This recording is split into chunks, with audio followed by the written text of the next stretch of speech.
नमस्कार दोस्तों, आइए जानते हैं झारखंड के हर जिले, हर क्षेत्र की ताजा और बड़ी खबरों को केवल 15 मिनट में। साथ ही आज के इस वीडियो में हम लोग जानेंगे कि सरकार ने गरीबों के लिए कौन कौन सी योजनाएं लागू की है और साथ ही महिलाओं को 5,000 रुपए कब से मिलेंगे और ई श्रम कार्ड धारकों को 3,000 रुपए कब से खाते में आएंगे। साथ ही गरीबों के लिए सोना चांदी, डीजल पेट्रोल, बिजली आदि कब से सस्ता हो जाएगी। सब कुछ आज इस वीडियो के माध्यम से जानेंगे। हमारे साथ बने रहने के लिए वीडियो को लाइक और चैनल को सब्सक्राइब जरूर कर दें और कमेंट में जरूर बताएं कि आप यह वीडियो किस जगह से देख रहे हैं।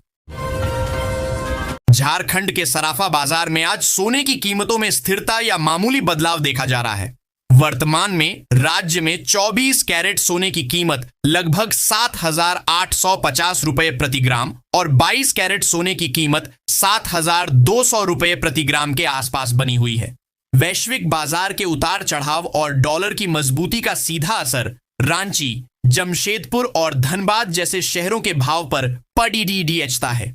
स्थानीय स्तर पर शादियों और त्योहारों के दौरान बरहती मांग अक्सर कीमतों को प्रभावित करती है। झारखंड सरकार की मुख्यमंत्री मैया सम्मान योजना राज्य की महिलाओं के लिए एक बड़ी राहत बनकर आई है। इस पहल के तहत पात्र महिलाओं को आर्थिक सहायता के रूप में 5,000 रुपए देने का निर्णय लिया गया है।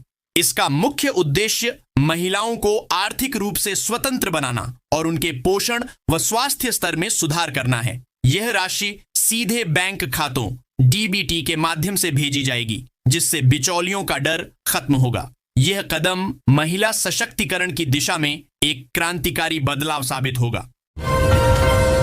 जामुमो विधायक दशरथ गगराई के भाई विजय गगराई ने रांची में भाजपा की सदस्यता ग्रहण की। बाबूलाल मरांडी और आदित्य साहू की मौजूदगी में वे पार्टी में शामिल हुए। पहले जामुमो से टिकट न मिलने पर निर्दलीय चुनाव लड़े थे। अब भाजपा में शामिल होने से चक्रधरपुर नगर परिषद अध्यक्ष पद के लिए उनकी दावेदारी मजबूत हो गई है, जिससे क्षेत्र में भाजपा को मजबूती मिलेगी। जमशेदपुर के उद्यमी कैरव गांधी के अपहरण कांड का पुलिस ने खुलासा कर दिया है। बिहार के सिंह साहब गिरोह के 7 अपराधी गिरफ्तार हुए हैं, जिनमें से 3 मुठभेड़ में घायल हुए। पुलिस ने बताया कि उद्यमी को 13 दिन तक गया में बंधक रखा गया था, लेकिन फिरौती नहीं वसूली जा सकी। पुलिस की घेराबंदी के कारण अपराधियों ने उन्हें हजारीबाग में छोड़ दिया, जहां से उन्हें सुरक्षित बचाया गया। धनबाद नगर निगम चुनाव में नामांकन जारी है। यदि मतगणना के दौरान 2 प्रत्याशियों को बराबर मत मिलते हैं तो विजेता का फैसला लॉटरी से होगा। निर्वाचन आयोग के दिशा निर्देशों के अनुसार समान मत प्राप्त करने वाले उम्मीदवारों के नाम की पर्ची निकालकर निष्पक्ष व्यक्ति द्वारा लॉटरी निकाली जाएगी। इसके अतिरिक्त मतपत्र पर पहचान चिन्ह बनाना या एक से अधिक उम्मीदवार को वोट देना जैसे कार्य मत को अमान्य कर देंगे। झारखंड सरकार ने राज्य के बुजुर्गों के प्रति सम्मान और सुरक्षा भाव दर्शाते हुए सर्वजन पेंशन योजना के तहत वित्तीय सहायता को विस्तार दिया है। अब पात्र वृद्ध जनों को वार्षिक या विशेष प्रोत्साहन के रूप में 6,000 रुपए की सहायता राशि देने का प्रावधान किया गया है। इस पहल का मुख्य उद्देश्य बुढ़ापे में आर्थिक तंगी को दूर करना और बुजुर्गों को सम्मानजनक जीवन जीने का अवसर देना है। यह राशि सीधे बैंक खातों में जमा की जाएगी, जिससे वे अपनी दवाइयों और बुनियादी जरूरतों के लिए आत्मनिर्भर बन सकेंगे। यह कदम राज्य में सामाजिक सुरक्षा के ढांचे को और अधिक मजबूत और संवेदनशील बनाता है। झारखंड सरकार ने राज्य के युवाओं के भविष्य को संवारने के लिए 1 लाख सरकारी नौकरियों की भर्ती प्रक्रिया तेज करने का संकल्प लिया है। इस बड़े कदम का उद्देश्य बेरोजगारी दर को कम करना और युवाओं को स्थानीय स्तर पर रोजगार के बेहतर अवसर प्रदान करना है। इन भर्तियों में शिक्षा, स्वास्थ्य, पुलिस और प्रशासनिक विभागों को प्राथमिकता दी जा रही है। पारदर्शिता सुनिश्चित करने के लिए सरकार चयन प्रक्रिया में सुधार कर रही है, ताकि योग्य उम्मीदवारों को उनका हक मिल सके। यह पहल न केवल युवाओं को आर्थिक स्थिरता देगी, बल्कि राज्य के समग्र विकास और शासन व्यवस्था को भी मजबूती प्रदान करेगी। झारखंड सरकार ने राज्य के बेघर और कच्चे मकानों में रहने वाले परिवारों के लिए अबुआ आवास योजना की शुरुआत की है। इस महत्वाकांक्षी योजना के तहत पात्र लाभार्थियों को पक्का घर बनाने के लिए 2 लाख रुपए की वित्तीय सहायता दी जा रही है। यह राशि सीधे लाभार्थियों के बैंक खातों में विभिन्न किस्तों में भेजी जाती है ताकि निर्माण कार्य सुचारू रूप से चल सके।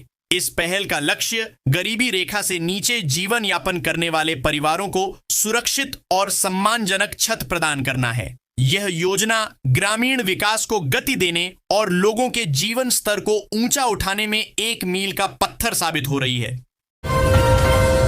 चक्रधरपुर नगर परिषद अध्यक्ष पद का चुनाव इस बार बेहद दिलचस्प होने वाला है। कोल्हान के बड़े आदिवासी राजनीतिक घरानों की दूसरी पीढ़ी चुनावी मैदान में उतरने को तैयार है। सन्नी उरांव, उदय मांझी और अनुप्रिया सोय जैसे प्रमुख नाम सामने आ रहे हैं। खरसावां विधायक दशरथ गागराई के भाई विजय सिंह गागराई भी भाजपा से ताल ठोंक सकते हैं।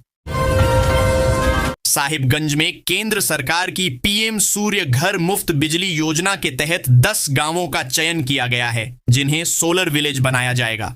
इन गांवों में सरकारी भवनों, घरों और सामुदायिक ढांचों को सौर ऊर्जा से जोड़ा जाएगा। विजेता गांव को 1 करोड़ रुपए मिलेंगे।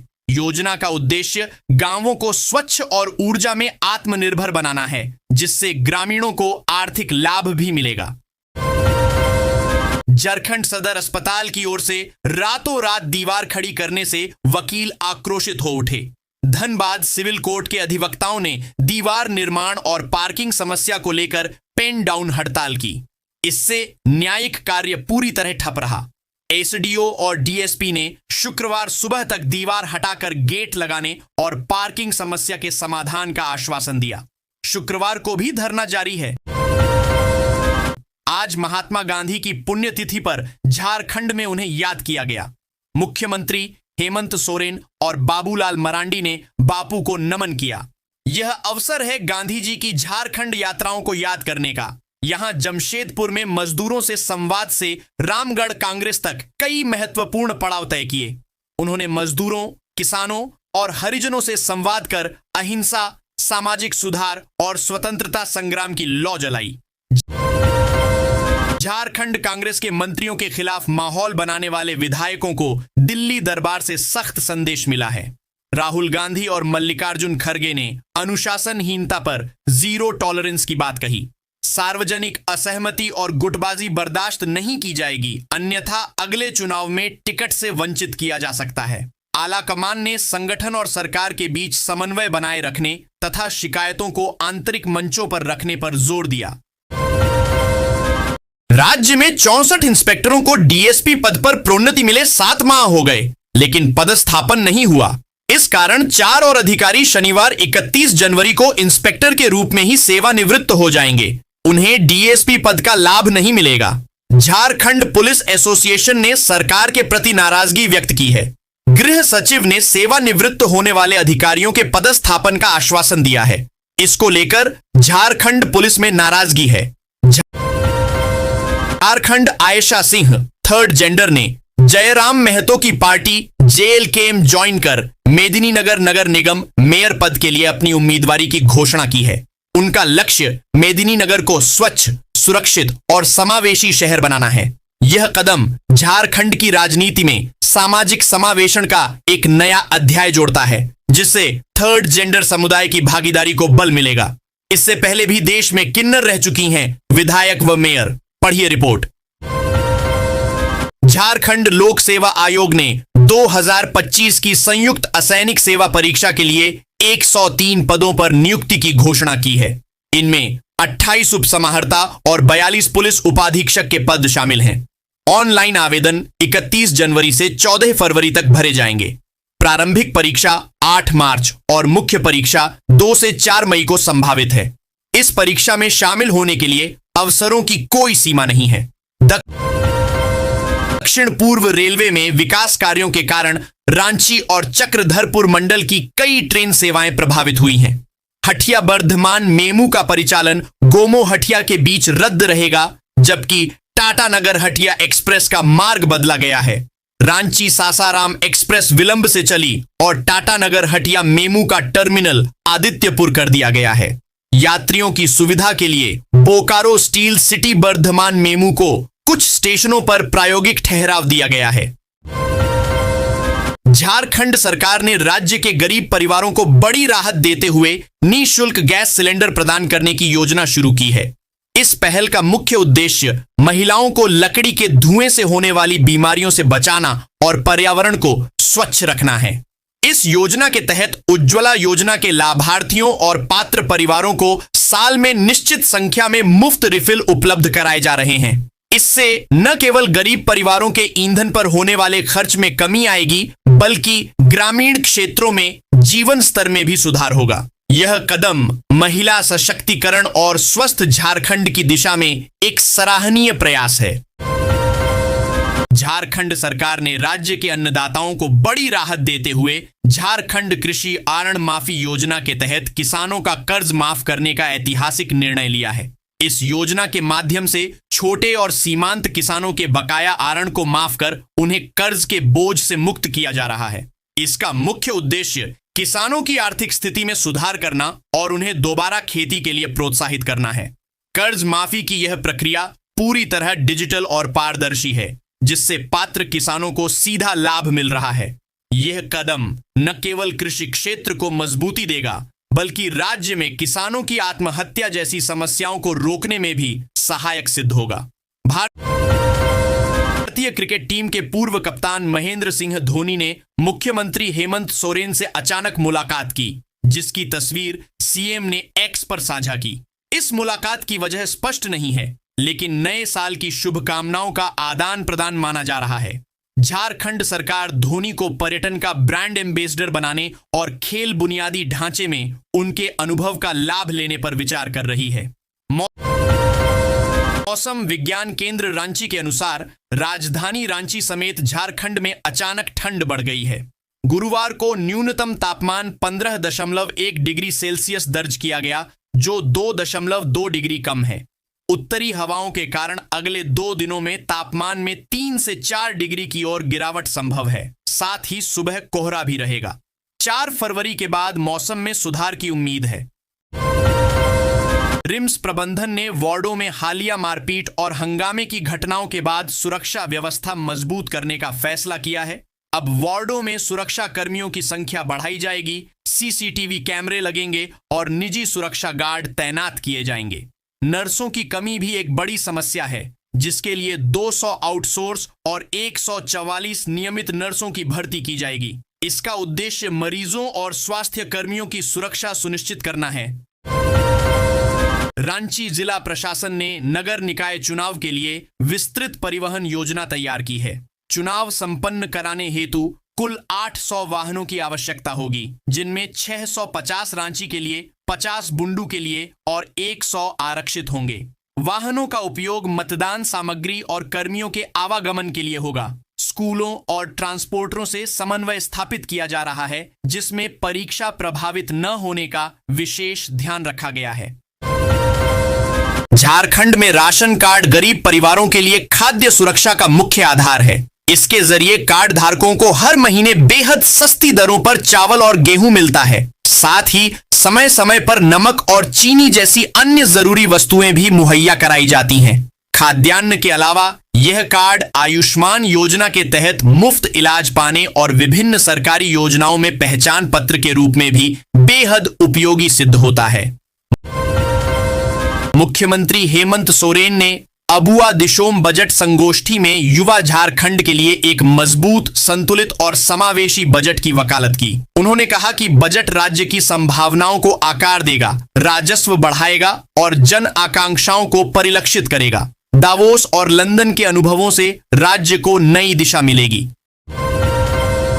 झारखंड हाई कोर्ट ने Jharkhand university of technology JUT और AICTE के खिलाफ CBI जांच पर रोक अगले आदेश तक बढ़ा दी है। सरकार की अपील पर सुनवाई करते हुए अदालत ने अगली तारीख 24 फरवरी तय की है। धनबाद इंस्टीट्यूट ऑफ टेक्नोलॉजी द्वारा अधिक छात्रों के नामांकन के मामले में सरकार ने प्रत्युत्तर के लिए समय मांगा। कोर्ट ने सभी पक्षों को 24 फरवरी से पहले शपथ पत्र दाखिल करने का निर्देश दिया है। धनबाद नगर निगम चुनाव में नामांकन जारी हैं। यदि मतगणना के दौरान दो प्रत्याशियों को बराबर मत मिलते हैं तो विजेता का फैसला लॉटरी से होगा। निर्वाचन आयोग के दिशा निर्देशों के अनुसार समान मत प्राप्त करने वाले उम्मीदवारों के नाम की पर्ची निकालकर निष्पक्ष व्यक्ति द्वारा लॉटरी निकाली जाएगी। इसके अतिरिक्त मतपत्र पर पहचान चिन्ह बनाना या एक से अधिक उम्मीदवार को वोट देना जैसे कार्य मत को अमान्य कर देंगे। बंगाल में चुनावी माहौल के बीच कई महत्वपूर्ण ट्रेनों को विभिन्न स्टेशनों पर ठहराव की मंजूरी मिली है। इनमें पुरुलिया में भुवनेश्वर नई दिल्ली तेजस राजधानी और झालदा में रांची भागलपुर गोड्डा एक्सप्रेस शामिल हैं।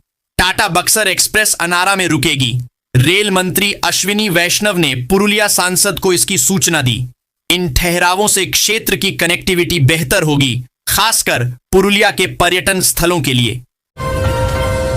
IIT ISM को VLSI सोसाइटी ऑफ इंडिया के प्रतिष्ठित टेप आउट कार्यक्रम में चुना गया है। संस्थान 65 नैनोमीटर तकनीक पर आधारित RISC-V micro processor system on and chip design करेगा, जो रोबोटिक्स और ड्रोन अनुप्रयोगों के लिए होगा। यह पहल भारत में चिप डिजाइन प्रतिभा विकसित करने और आत्मनिर्भर भारत के सेमीकंडक्टर मिशन को बढ़ावा देने में महत्वपूर्ण भूमिका निभाएगी। VSI 5 लाख तक की फंडिंग भी प्रदान करेगा। धनबाद की कोयला कंपनियों को अवैध उत्खनन के लिए 18,385 करोड़ रुपए वसूली का नोटिस मिला है। BCCL, ECL, सेल और टाटा स्टील सहित कई कंपनियों को सुप्रीम कोर्ट के आदेश पर यह रकम चुकानी होगी। उन्हें 15 दिनों के भीतर भुगतान करने का निर्देश दिया गया है, अन्यथा सर्टिफिकेट केस दर्ज होगा। राज्य सरकार ने वसूली के लिए जिला खनन अधिकारियों को अधिकृत किया है। BBMKU में कुलपति की अध्यक्षता में वित्त समिति और एकेडमिक काउंसिल की महत्वपूर्ण बैठकें हुई। वित्त समिति ने गणतंत्र दिवस समारोह के लिए राशि और गैर शिक्षण कर्मचारियों को 1 मार्च 2026 से 7वें वेतनमान के तहत भुगतान को मंजूरी दी। एकेडमिक काउंसिल ने पिछली बैठकों के निर्णयों का अनुमोदन किया और 6 शिक्षकों की पदोन्नति तिथि में बदलाव संबंधी अधिसूचना जारी करने का निर्णय लिया। बाबूलाल मरांडी ने गोविंदपुर में बताया कि भाजपा निकाय चुनाव में प्रत्याशियों की आधिकारिक घोषणा नहीं करेगी। चूंकि चुनाव दलीय आधार पर नहीं हो रहे हैं, पार्टी मजबूत उम्मीदवारों को आंतरिक समर्थन देगी। उन्होंने कहा कि भाजपा दलीय आधार पर चुनाव चाहती थी, लेकिन हेमंत सरकार ने ऐसा नहीं किया। उच्च न्यायालय के आदेश पर हो रहे ये चुनाव नगर वासियों को प्रतिनिधित्व देंगे।